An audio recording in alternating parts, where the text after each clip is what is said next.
From the city of Peaky Blinders, Birmingham, England, I would like to introduce you to Paddy Dhanda. As the world becomes more automated and the robots take over, it's imperative that we build the right human skills for the future. So pull up a chair, grab a samosa or two, and make yourself very uncomfortable. Hey folks, thank you for joining us for another episode of the Superpower School podcast. I'm your host, Paddy Dhanda, and today I have an awesome guest. I know he's awesome because I spent a few minutes talking to him before we kicked off, and already I'm feeling this rapport between us. And he has loads of guitars behind him as well, so that always helps because I'm a big music fan myself. We have Chief Collaborator at Collaborator Creative.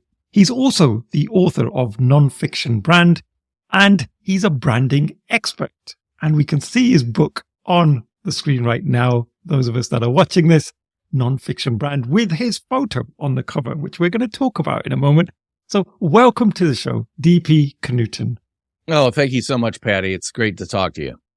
Oh, I am seriously really excited now because I think anyone out there who is looking to up their game and start building that personal brand will enjoy this episode because I'm already getting loads of tips from you, even in the sort of the pre-conversation we had for this episode. But first of all, let's talk about the book. So you've got your face on the book. Not many authors do that on the front cover. Why was that? Well, first of all, the book is about personal branding or small business branding because I'll be honest with you, personal branding and small business branding, they're the same thing unless you're the head of a major corporation with many employees. But if you have your own concern, your own business, your DNA is the DNA of that business, like it or not. And when you succeed, it's based on you. When you fail, it's based on you. And if your employees are not aligned with who you are, there could be some serious chance of failure there. But you asked me the question about why is my photo on the cover of the book? Well, here's the whole title of the book is Nonfiction Brand, Discover, Craft, and Communicate the completely true, completely you brand you already are. And what that's designed to get you thinking about is, one, nonfiction brand. Does that imply there's such a thing as fictional brands? Yeah, we're surrounded by them every day, the ones that overpromise and underdeliver, and we try it once and never go back. Those fictional brands exist all over the place. However, we have a lot of nonfiction brands too. Like if I think about a brand in your neck of the woods, Rolls-Royce is a tremendous brand and in a lot of different ways than you may think. Now, here in the United States, Rolls-Royce is synonymous with high-end cars that are very luxurious, but not necessarily performance machines. They're not Lamborghinis.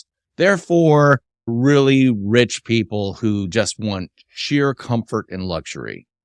I, however, am a big fan of World War II aircraft, and I associate Rolls-Royce with incredible performance because those Rolls-Royce engines were integral to the success of masterful fighter planes like the P-51 Mustang. You know, I think they were in Spitfires. I'm not sure if they were in Hurricanes as well. But, just incredible, must not fail engines. So you've got those two things, luxury and quality plus must not fail. And you've got this tremendous brand. And it's absolutely part of the DNA of Rolls-Royce. You are Rolls-Royce in miniature, meaning you have qualities and abilities and expertise and experience that nobody else has. Nobody is exactly like you.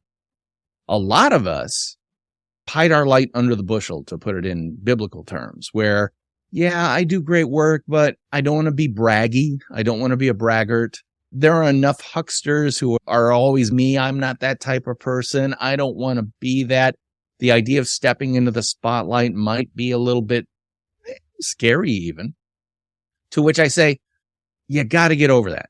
Instead, own what is yours to own, the truth of who you are, what you do, and how you do it. So back to why did I put my photo on the cover of the book? Well, number one, It's a book. The author's photo is going to be somewhere on the book, sometimes on the back cover, sometimes in the back few pages of the book. Well, I'm writing a book about personal branding, and my personal brand is best summed up by the package my brand comes in, which is my face, my look. The photo itself is black and white with me wearing a black shirt and black rimmed glasses. Do you think that's by mistake? No, I'm a brand guy. These are part of my packaging so that if we were to meet at Heathrow, if I'm flying in, you know I'm flying in, we're trying to meet each other, and I say, Patty, I'll be there at this time, I consistently look like this so that, and by the way, I'm 6'3" plus 230 pounds, white guy from the US. So I'm not hard to find if you are sensitized to the package I come in. My photo is on the cover because it's a book about personal branding, because that is exactly what I look like. And this is the packaging I come in so that you can easily figure out, no, that's DP. I can tell him across the concourse at Heathrow International Airport because he is exactly what I expect him to be, because I've already had my expectations set by the photo on the book. A long-winded answer to your question, but see, there's multiple layers of strategy involved there. It's not just narcissism. That so resonates with me because a few years ago, I was having the same sort of dilemma about, I was doing a lot of stuff on social media, but I hadn't really thought about the images and some of the branding colors and all of that good stuff. So what's really interesting about the glasses, I do exactly that. These glasses are my stage glasses almost, because I've got another pair here. These are the ones I wear at home. These are rimless and you can hardly see them, but they're really convenient because they're so light. And so I use them for everyday stuff. But as soon as I'm on the podcast or I'm presenting, I will switch over to these black rimmed ones. So I totally get where you're coming from on that. That's really interesting. So DP, you're clearly very passionate about branding. And I'd love to know, how did you discover this passion and your journey that led up to this moment? Well, I was a very young copywriter at an advertising agency in Atlanta, Georgia, here in the United States. And I worked on a brand that the entire world knows, Coca-Cola. I literally wrote ads for Coca-Cola for all of its products, but Coca-Cola, the actual cola itself, is their flagship product and really the core of their brand. And I would regularly have my butt handed to me by our clients when I would go in to present any new creative. It could be a radio spot. It could be an outdoor billboard. It could be a magazine ad, whatever it was. They would always ask me three questions. How does this communicate authenticity? How does it communicate refreshment? How does it communicate sociability? Now, I could talk for hours on what those three things mean, but I think you get it, which is we're authentic, we're refreshing, and we're also sociable, meaning you don't drink Coca-Cola by yourself. You drink them at football games. You drink them at family events.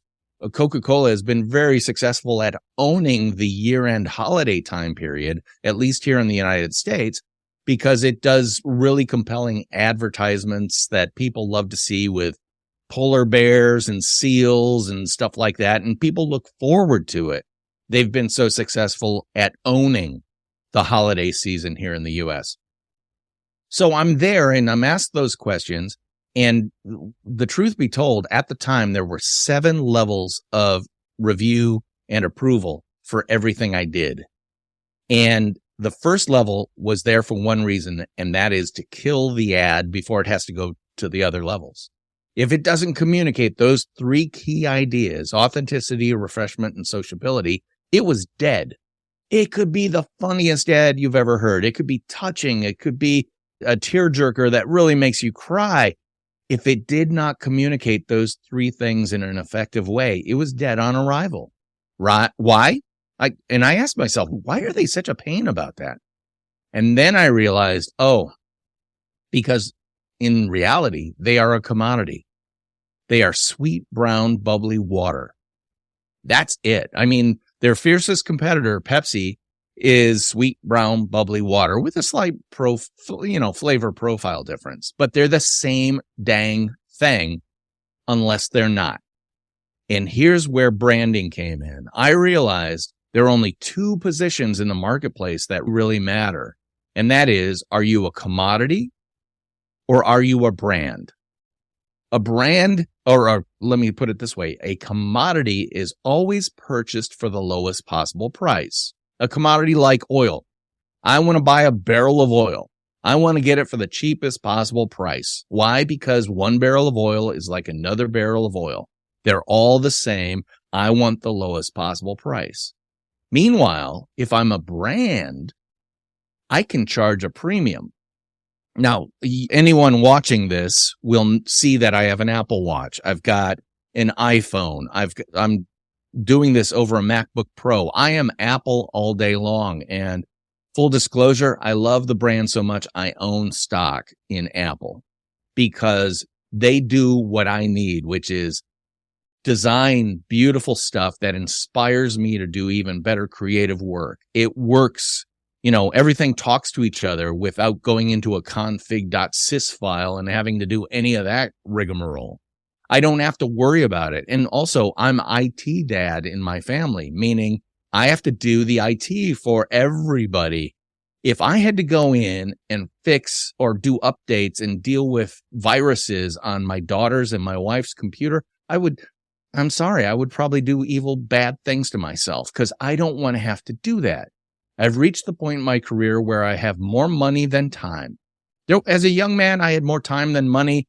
I was happy all day long to work on my old CJ7 Jeep with a straight 6 engine where you could take the whole thing apart and put it back together in a single day.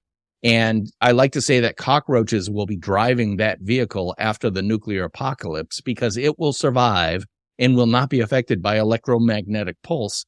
So those cockroaches can learn to drive in a Jeep CJ7 with a straight 6 engine. Those were the days when I had more time than money. Now I have more money than time, and I am happy to buy a car that has the hood welded shut. I never want to go in there ever again. Now, some of you in your audience might go, well, I quite like tinkering with my car. Great. You have vehicles you can do that with. Then there are other cars that are like, you don't have to do anything and we'll take care of it. Great. There's a market for that. The key is to know which you are. And then no matter which one of those you are, you have to be a premium brand about it. You have to brand yourself, not be a commodity. So even if you're a car that I like to tinker on it car, you can be branded. Think about all the race cars that are very fiddly. Like, so I used to off-road motorcycle. KTM is an Austrian brand of off-road oriented racing motorcycle. They are notoriously fiddly. They have to have their oil changed every time you look at it because they are so high performance that, I looked at you. I got to change your oil again. Sorry. Guess what? KTM has fans around the world that would line up for the opportunity to change their oil every 5 minutes because they are an incredible brand, especially for off-road racing, Paris-Dakar, all that stuff. KTM all day long, fiddly. If you're a fiddly person, get one of those. Meanwhile, I rode a Suzuki V-Strom 650, which was built like a tank. I mean, literally, you could drop it off a cliff and it would restart and you'd be able to go another 100,000 miles. Why did I pick that over a KTM? Well, that's because I chose a brand that met my needs. But the whole point is, getting back to the whole brand versus commodity thing, I want to point out a couple of things that are going on here in the United States right now that might be really interesting / scary to your audience. So we're recording this in the north half of November 2022, and a number of things have happened that have certainly caught my attention. Elon Musk comes into Twitter, tosses out half the employees, gets rid of, initially it was like 3,000. Now it's, they just said, pick one pill or the other. Are you with us or against us? If you're against us, you're out we'll give you 3 months severance. Well, guess what? Everybody quit.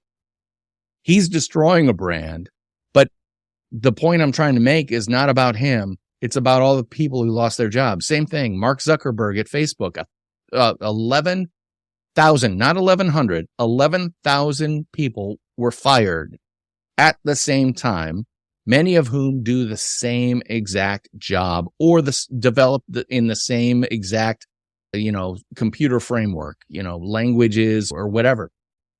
If you're one of those 11,000 people and you are anonymous, you are by your very nature a commodity. You are the same as anyone else who has JavaScript certifications or C++ or whatever your stack is. You are exactly the same, at least in the marketplace's mind, as anybody else, unless you're not. If you can legitimately say and prove that I created the like button at Facebook, oh, wow, you did something that is remarkable. And I love the word remarkable because underline what it means, worthy of remark. It literally is remarkable that you created this thing. And something as simple as a like button, anybody with a brain who knows what it takes to do that across a huge application like Facebook, all of a sudden you're like, oh, wow, you can do simple. Simple is great, but simple is hard. Therefore, you must be more valuable. So let's play that out. 11,000 people just lost their job. You are up for a job interview along with 50 other of your compatriots, and we all look in, they talk to you, they look at the resume, you've got all the same stuff, yada, yada, yada. And then at the end you say, yes, and I developed the like button. What are they going to remember about you? Not your resume, that thumbs up like. And I have gone my entire career always touting my relationship with Coca-Cola because that's the remarkable thing about me. But you'll notice how I wove that story in a way that wasn't, yeah, I used to do Coke stuff, but was, I learned so much working there that it's now part of my philosophy of nonfiction branding, which I am sharing with you. And I am showing and telling and proving that I am not a commodity copywriter or a commodity marketer or a commodity branding guy. I am, that's DP. He learned everything about branding from Coca-Cola because sweet brown bubbly water. I don't even remember what he meant by sweet brown bubbly water, but that was so memorable. That's worthy of remark. Do you see what I did there? Yeah. You're already thinking, wow, that DP guy, he's got a lot of energy and he has experience and he's got some expertise and he's demonstrating it. Because here's the thing about branding most people don't get. There are two basic jobs or two primary jobs of branding. Number one, differentiation. It goes all the way back to cowboys in the American West. Your cattle are brown, my cattle are brown. How do I know you aren't stealing my cattle? I brand them so that your brown cow doesn't look like my brown cow. Differentiation. I can see the difference between the two, even though they appear to be the same. Let's play that out a little bit and say, well, what if I treat my cows better? What if I feed them better? What if I water them better? What if I treat them in a way that allows them to develop a superior meat when they are processed? Would that make them more valuable? Well, here in the United States of America, the U.S. Department of Agriculture has a grading scheme for meat, for steak, for any beef product or anything like that. It goes all the way from, prime to choice to whatever, blah, blah. And that's great. You can get a T-bone steak for, I'm just going to say $10 a pound. Put the word Kobe in front of that, Kobe beef steak. And if you know anything about Kobe beef, you can only get it from Japan. The individual cattle have masseurs that literally tenderize their flesh as they're growing up. They feed them carefully. They pamper them. It's like spa day every day for a head of Kobe beef cattle. Well, guess what? The highest price steak that you can get based on USDA grading is, let's say, $10 a pound. Kobe beef, 10x that, $100 a pound or even more. Why?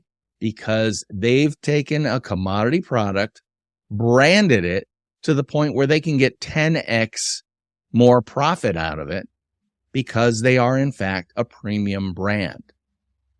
And I'm here to tell you that you should be creating a premium brand for yourself. Because if you don't, you are, in fact, a commodity, just like all those other 1,100 or 11,000 workers who just got laid off by Mark Zuckerberg at Facebook. That's a terrible place to be. Yeah, no, I've been following the news carefully on that, and it is absolutely eye-opening about that, how someone can do that. And I think with Mark Zuckerberg, it was almost like because of his mistakes, now these people are suffering, whereas Elon Musk is a little bit different. He's gone into a new organization and he wants to put his stamp on the organization. So he's taking a slightly different approach there. But you're right. Like I was always told, actually, when I was working for another company, I was there for 10 years and I had a really great leader who used to say to me, make sure you get your badges. And I was like, why? I've got a job. And he'd be like, yeah, but you may not always have this job. And I was like, well, it's a pretty comfortable position. It's pretty secure. And one thing he said to me was, no one's indispensable. And if you are shown the door at some point, you never want to be in that situation where panic sets in and you're thinking, oh, I should have got these qualifications, or I should have done more on my personal brand to build it up such that I have a big network. I have a network of people I can lean into. A question I had for you then, DP, on this was, just think about some of the audience. I don't have the big brands listening to this podcast. It's more independent consultants, coaches, entrepreneurs who are trying to make their mark as individuals. And for many of them, if they're thinking, hey, how can I even build my brand? Where do I start? What's the thing that I should be focusing on? What advice would you have for them? Where do they start with that? Hi folks, sorry for the quick interruption, but before we continue with this awesome episode, I have a huge favor to ask. If you're enjoying these conversations and you're finding it's giving you value in your daily challenges, then I'd be extremely grateful if you could leave a short review and subscribe to whichever platform you're either watching or listening to this episode on. That's it. Let's get back into the episode. Well, we live in a golden age of getting your face and your thoughts and your voice out there. And it's the age of social media. And love it or hate it, and I'll be honest with you, I am not a huge fan of social media. And yet I eat my vegetables, and I do it every day because I understand something that any band member would want. And that is social media is always on. It has free levels. Just about every channel has free levels that give you 80% of the capabilities of whatever it is for free. And it gives you access to the entire world that is online, potential access to the entire world that's online. So let's play this out. You mentioned coaches. All right. So I like to be, one of my keywords, I mentioned Coke is authenticity, refreshment, sociability. My key three, that's what I call them, the key three. I'm creative, collaborative, and the last one is provocative. I try to get people thinking, always with a kind intentions, but I'm not afraid to, what I like to say, hit your baby in the face. Sometimes you got to hit your baby in the face because your baby pet idea may not be viable or maybe needs to be tested. And you need to stop loving your baby long enough to look at it and say, is this actually viable or valuable? So coaches, if you're a coach out there, forgive me, but I'm going to say one of the worst words in the world to be right now is a coach. Because in my world, people are coaches when they've just lost their job. They're looking for a new one. They have nothing to do. And in the meantime, they're trying to start a coaching agency or something like that so that they can make some money to live while they're looking for a bigger, better job someplace else. That's not true for everybody, but just go to LinkedIn and look at the number of coaches and then look at their resumes and see, oh, yeah, they were at this business for 5 years and all of a sudden they're not, and they're a coach. So if you are a coach, you're in a barrel of apples. Some of those coaches in that barrel of apples are exactly what I just described. Someone who's faking it till they make it, or they're trying to have a job that bridges over into a new job or something like that. Well, I would consider that a rotten apple. If you're in that barrel with that apple, you are in fact rotten, at least in terms to those who might look into that barrel, right? The key is, and that barrel is full of a commodity coaches. The goal is to immediately get yourself out of that commodity barrel and into a different position in the marketplace. Let me give you an example. One of my friends who's been on my podcast a couple of times is a Vancouver, British Columbia, Canadian real estate agent. She literally helps people find homes. Works with families, not commercial real estate. So she is using social media, right, left, up and down like crazy to differentiate herself from real estate agents. Again, I don't want to be unfair to real estate professionals, but many of them are beyond the less rigorous side of the spectrum when it comes to diligence and discipline and all those things. I like to think of them as the people who show you one house and then come to the signing at the mortgage signing and get a check for $20,000. I did next to nothing and I got a big check. Yay. Well, if you're a real estate agent, you're in that commodity barrel of other real estate agents with all those kind of huckster, lame real estate agents, unless you're not. Leah Bach is demonstrating and differentiating herself as a premium brand all over the place. She's now on TikTok, and this woman is north of 40 years old. So it's not like she's some hot 20-year-old in a bikini. No, she's probably late 40s, but she's all over TikTok. She's all over Instagram. She's all over LinkedIn because she'll create something and then cross-post it to all of the channels. And she is actively differentiating herself and demonstrating her quality in the stuff she does. And it's not just, how can you get the best deal for your house type content?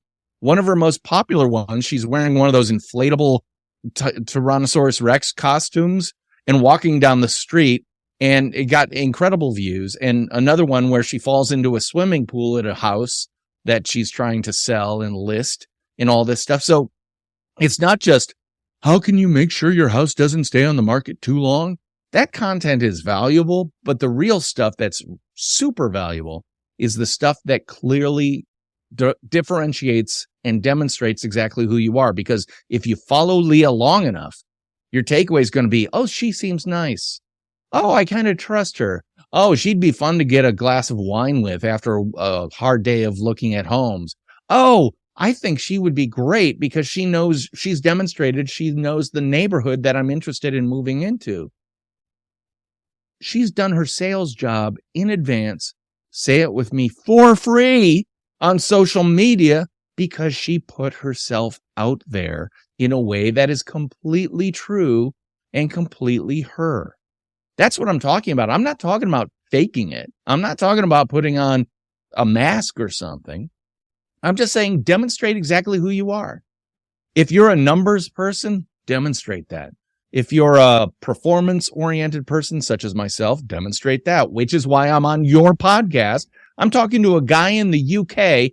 No one in his audience is ever going to hire me to do anything with them, but maybe they'll buy a book. I don't care. I get to demonstrate exactly who I am, what I do, and how I do it in a way that serves me best. When I do that, I'm pulling myself out of that copywriter commodity bucket, out of that creative director commodity bucket, and I'm creating a new place in your mind about exactly who I am, what I do, and how I do it. And here's the thing. some of your audience might be, oh, that boy is a brash American. I find him a little bit obtuse and a little too, his tea is a little hot. Great. The best thing I can do is not engage with you because you would not be satisfied with anything I did. If, however, you're going, wow, he's really made me think. I bet you he could make me think about my business or my brand. I bet you he could break through some of the obstacles I've put in front of myself. Then you're, leaning into selecting, working with me or engaging with me or following my podcast or buying my book, whatever. I'm okay with serving tea hot and understanding that a certain amount of people in the audience don't like hot tea. But the ones that do, I'm going to be able to serve with excellence. And that's my number one concern. Oh, that's great. And I was going to say, I don't think my audience would speak like that, by the way, because my podcast isn't as affluential as that. Yeah, and forgive my accent. No, the accent was great. But that's a really good point, though. Like, I think sometimes we think, how am I going to appeal to all of the audience out there? Right. And that's that's a great point you've just made there. As a young man, I tried to do that. I tried to be all things to all people, thinking that I have to take every job that's offered to me because I might not get offered another. And that led me down some kind of blind alleys that didn't really serve me, because the reality is I may have gotten the job, but I didn't like it. So instead, I looked at who I am, what I do, and how I do it. And I literally decided to become an advertising copywriter, because before that, my degree's in theater. I was an actor. I did improv comedy. I did on-camera work. I did voiceover work.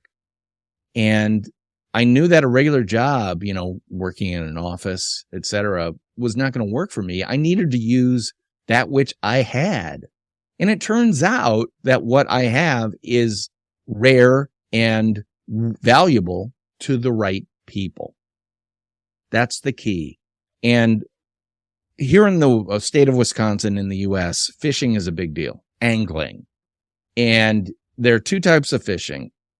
You can cast a net, a wide net, pull in every small little nothing, or you can species fish, where you are trying to get a specific type of fish.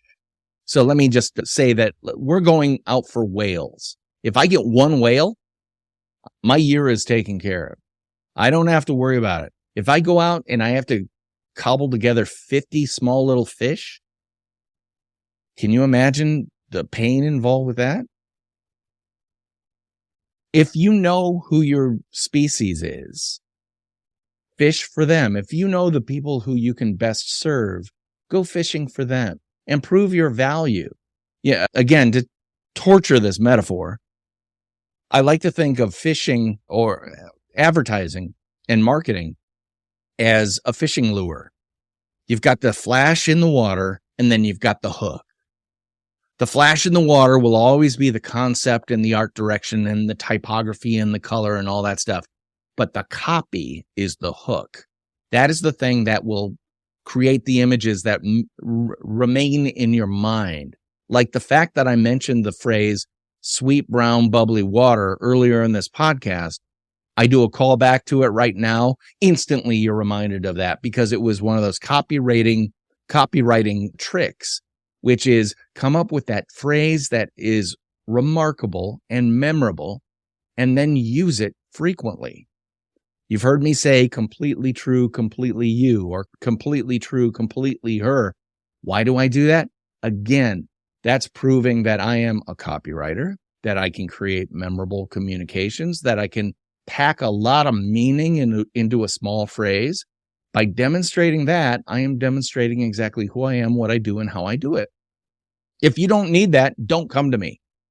If you need catalog copy that describes the rich Corinthian leather and 24,000 square feet, and you can get any word arranger to do that. And there are writers who are word arrangers. I am not a writer who is a word arranger. I am one that creates hopefully impactful phrases that lead to memorable position within people's minds. for you, your brand, your product, your service, whatever. And on that note, DP, something that came to mind was when I was trying to get this podcast off the ground, I was trying to think about what would be the hook for me to get my audience engaged. Now, I could just say, just come along and listen to the podcast and get inspired. But that's quite generic, general, and very overarching.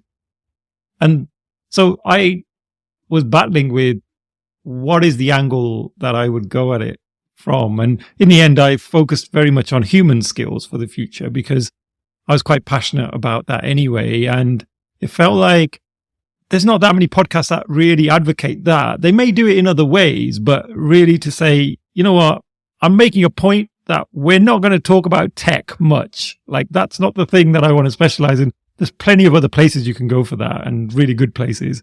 But we're focusing on those human skills, those things that are really important, but we as people can do them way better than perhaps, automation and AI and all of those good things. So that was a piece that I really wanted to focus on. So if someone out there is thinking about, well, what should be their hook?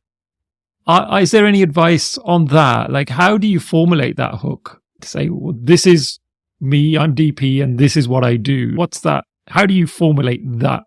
Well, first of all, you got to do a little bit of introspection, not navel gazing, but real introspection, and say things like, what do people tell me I do best? Not what do I think I do best, but talk to your family, your friends, your closest associates, your business pals, whoever, and just ask them a very simple question. What do I do best?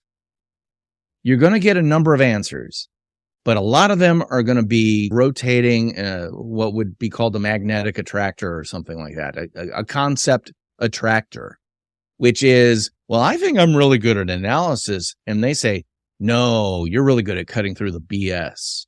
You can get past that and you can see it and you can sense it, which is analysis, right? I analyze things and I see what's true, what's not. And then, no, but it's that memorable thing of, oh, I'm a BS detector. If you're a BS detector, do you know how valuable that is to a company? Because half of what we're told, most of what we're sold is covered in BS. And people who can cut through that and find out the truth of something can save millions of dollars, millions of pounds to companies, and consequently are tremendously valuable. If you are a BS detector, you don't have to use those words, but that could always be in your mind that, oh, my greatest value to other people is being a BS detector. So when someone says, why should we engage with you? You say things like, I can save you money on everything you have to purchase to make your business run.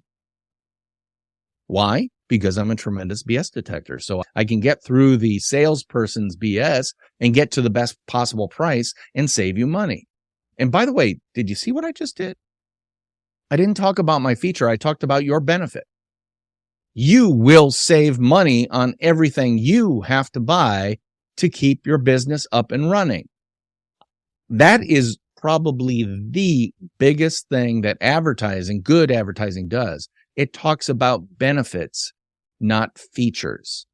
So let me put this in a memorable metaphor, if you will. You're at a pub and you're looking across the bar and you see a very cute person that you might be interested in. You look at them, they look at you, you make eye contact, they smile at you. Oh, what a beautiful smile. And they seem kind. And well, guess what? That date right there is a marketing communication, or that smile.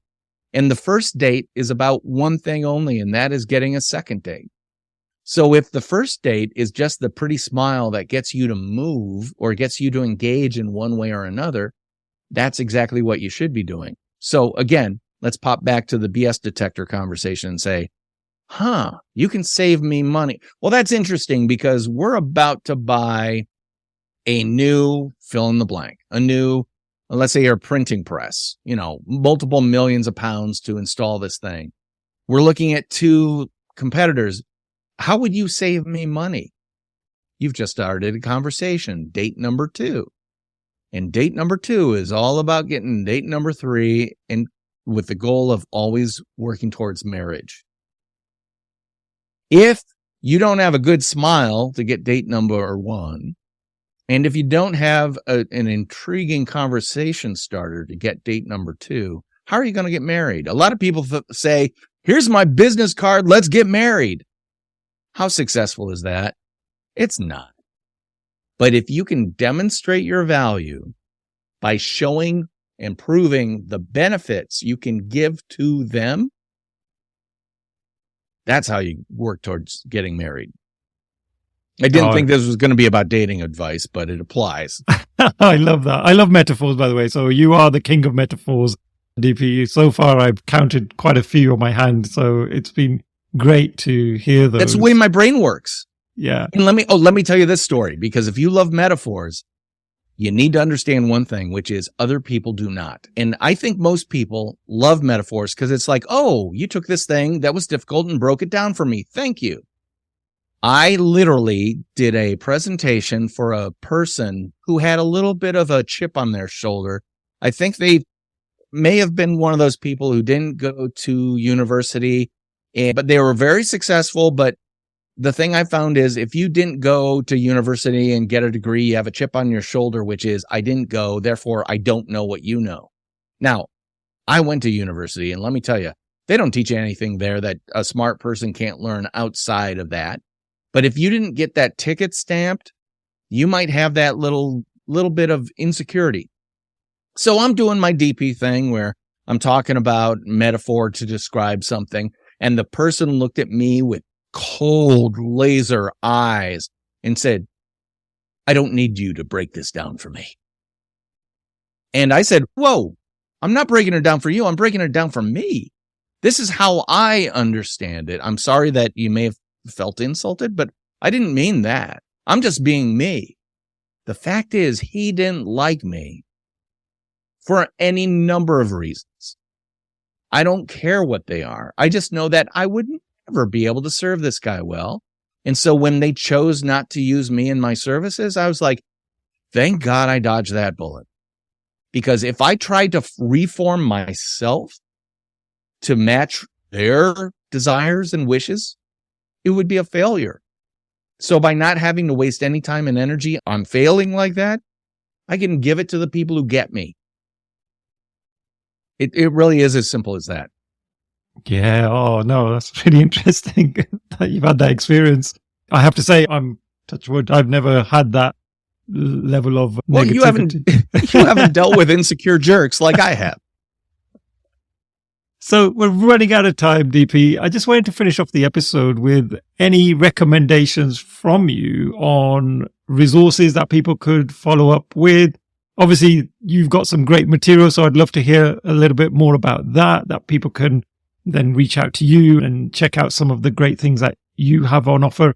And if there's any other literature that you would recommend for people who are thinking of rebranding themselves or actually going on that journey.